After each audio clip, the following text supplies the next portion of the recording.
ওপার বাংলার ঐতিহ্যবাহী একটা রেসিপি আপনাদের সাথে শেয়ার করব। ক্ষীরোদ পাবদা কি যে অপূর্ব খেতে হয়, বানিয়ে না খেলে বুঝতেই পারবেন না। বানানো খুবই সিম্পল আর নামমাত্র ঘরোয়া কয়েকটা উপকরণ দিয়ে ঝটপট তৈরি হয়ে যায়। একবার বানিয়ে খেলে বারবার বানাতে ইচ্ছে করবে, এতটাই সুন্দর স্বাদ। নমস্কার বন্ধুরা, কিচেন টেকনিকে আপনাদের সবাইকে স্বাগত। আমি মধুমিতা। আজ নিয়ে এসেছি দারুণ স্বাদের একটা রেসিপি। চলুন দেখে নেওয়া যাক আজকের রেসিপি। ক্ষীরোদ পাবদার জন্য আমি এখানে 4 পিস পাবদা মাছ নিয়েছি। পাবদা মাছটা খুব ভালো করে কেটে ধুয়ে পরিষ্কার করে নেবেন আর জলটা খুব ভালো করে ঝারিয়ে নেবেন। এরপর মাছটা আমি ম্যারিনেট করে নেব। তার জন্য দিয়ে দেব হাফ চা চামচ নুন আর দিয়ে দেব হাফ চা চামচ গোলমরিচ গুঁড়ো। আর ম্যারিনেটটা খুব স্মুথ করবার জন্য দিয়ে দেব 2 চা চামচ সর্ষের তেল। এখানে নুন, গোলমরিচ আর সর্ষের তেল দিয়ে মাছগুলোকে খুব ভালো করে মাখিয়ে নিতে হবে। এখানে কোনো রকম লঙ্কার গুঁড়ো কিংবা হলুদ গুঁড়োর ব্যবহার করবেন না।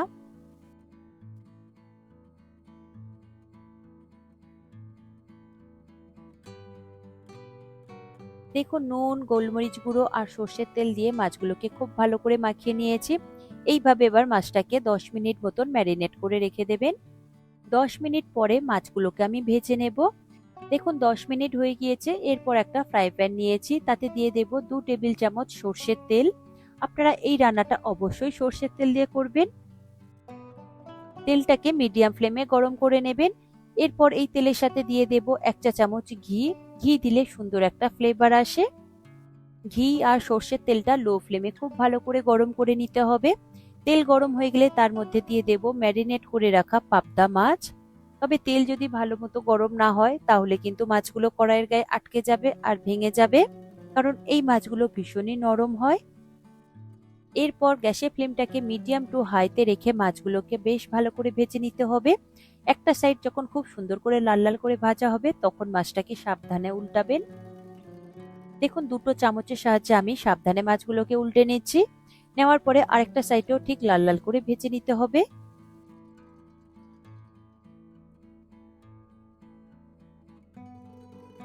দেখুন, মাছগুলো আমি মাঝের মধ্যে উল্টে পাল্টে বেশ লাল লাল করে ভেজে নিচ্ছি। মাছগুলোকে এইরকমই লাল লাল করে ভাজবেন, কারণ মাছগুলো এর থেকে বেশি কালার আসবে না, কারণ এর মধ্যে হলুদ দেওয়া নেই। দেখুন, 4টে মাছ আমার ভাজা হয়ে গিয়েছে। এরপরে আমি তেল থেকে তুলে নেব, নিয়ে একটা প্লেটের মধ্যে রেখে দেব। দেখুন, মাছগুলো কিন্তু একটাও ভেঙে যায়নি, আমি সাবধানে ভেজেছি আর মাছগুলো একটা সাইড লাল হওয়ার পরেই আমি উল্টিয়েছি। এইভাবে আপনারা সাবধানে মাছগুলোকে ভেজে নেবেন আর কড়াই থেকে তুলে নেবেন।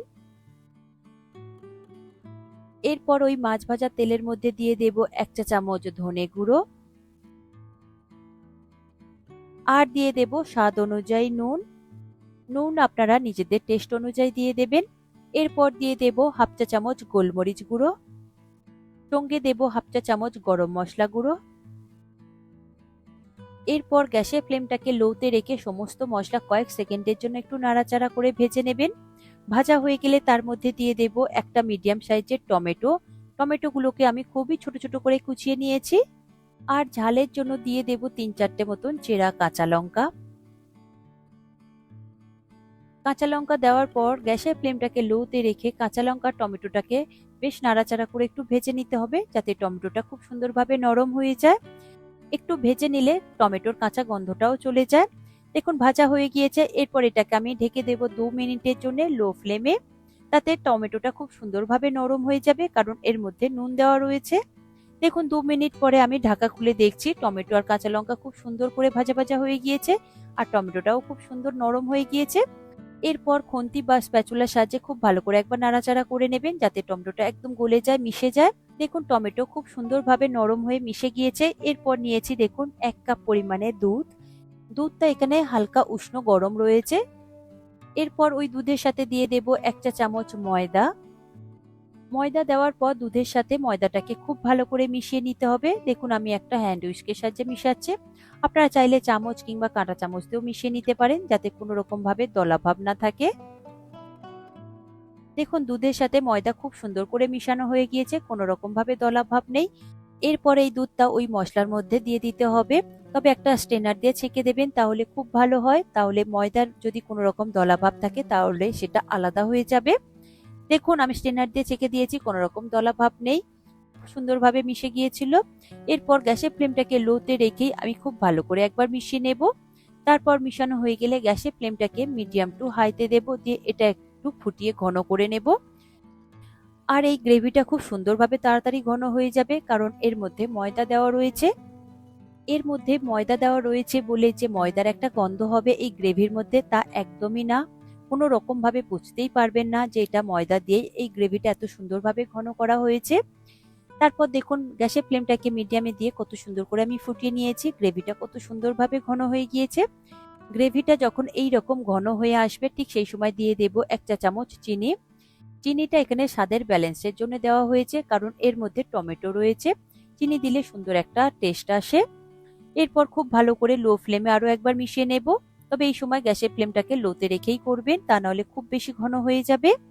দেখুন খুব সুন্দর করে মিশিয়ে নিয়েছি, খুব সুন্দরভাবে ঘন হয়ে গিয়েছে গ্রেভিটা, কালারও চেঞ্জ হয়ে গিয়েছে। এরপর এর মধ্যে দিয়ে দেব ভেজে রাখা পাবদা মাছ। মাছগুলো গ্রেভির মধ্যে দেওয়ার পরে এইভাবে একটু নাড়াচাড়া করে নেবেন। দেখুন ফ্রাই প্যানটা ধরে এইভাবে একটু নাড়াচাড়া করে নিচ্ছি যাতে মাছগুলো ভেঙে না যায়, কারণ মাছগুলো ভীষণই নরম থাকে। আর এরপরে 5 মিনিট মতো লো ফ্লেমে একটু ফুটিয়ে নেবেন, যাতে মাছগুলো খুব সুন্দরভাবে নরম হয়ে যায় আর মাছগুলোর মধ্যে খুব সুন্দরভাবে এই গ্রেভিটা চলে যায়। দেখুন খুব সুন্দর করে ফোটানো হয়ে গিয়েছে, আপনারা চাইলে এটা ঢাকা দিয়ে করতে পারেন, তবে আমি আর ঢাকা দিলাম না। দেখুন গ্রেভিটা খুব সুন্দরভাবে ঘন হয়ে গিয়েছে। 5 মিনিট পরে আমি গ্যাসের ফ্লেমটাকে বন্ধ করে দিয়েছি। তারপর উপর থেকে ছড়িয়ে দিয়েছি 2টো কাঁচা লঙ্কা চেরা। তারপর ঢাকা দিয়ে আমি 5 মিনিটের জন্য এটা স্ট্যান্ডিং টাইমে রেখে দেব। 5 মিনিট পরে এটা আপনারা গরম ভাতের সাথে, পোলাওর সাথে, যে কোনো কিছুর সাথে খেতে পারেন, দারুণ সুন্দর খেতে লাগে। দেখুন 5 মিনিট পরে আমি একটা সার্ভিং ট্রের মধ্যে এটাকে পরিবেশন করে নিয়েছি। দেখুন কত সুন্দর দেখতে হয়েছে আর কালারটাও কত সুন্দর এসেছে। আর দেখুন গ্রেভিটা কত সুন্দর পারফেক্ট একদম তৈরি হয়েছে। এর থেকে বেশি ঘন করবেন না, তাহলে ঠান্ডা হলে কিন্তু অনেকটা বেশি জমে যাবে, তখন খেতে একদমই ভালো লাগবে না। তাই এই রকম থাকতেই আপনারা নামিয়ে নেবেন, আর ঠান্ডা হলে দেখবেন খুব সুন্দর একদম পারফেক্ট হয়ে যাবে।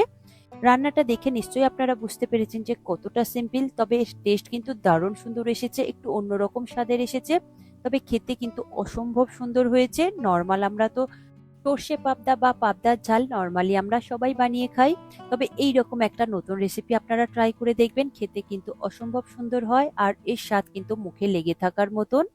দেখুন রেডি হয়ে গেল আমার আজকের রেসিপি ক্ষীরোদ পাবদা।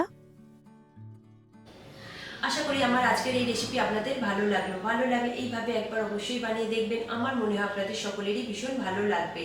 ভালো লাগলে কমেন্ট করে অবশ্যই জানাবেন, আর সাথে লাইক শেয়ার করবার অনুরোধ রইল, আর চ্যানেলটি সাবস্ক্রাইব করে নেবার অনুরোধ রইল। আজ তাহলে এই পর্যন্ত, আবার অন্য কোনো দিন হাজির হয়ে যাব অন্য কোনো রেসিপির সাথে। সবাই ভালো থাকবেন, সুস্থ থাকবেন, আর ভিডিওটি পুরো দেখার জন্য অসংখ্য ধন্যবাদ।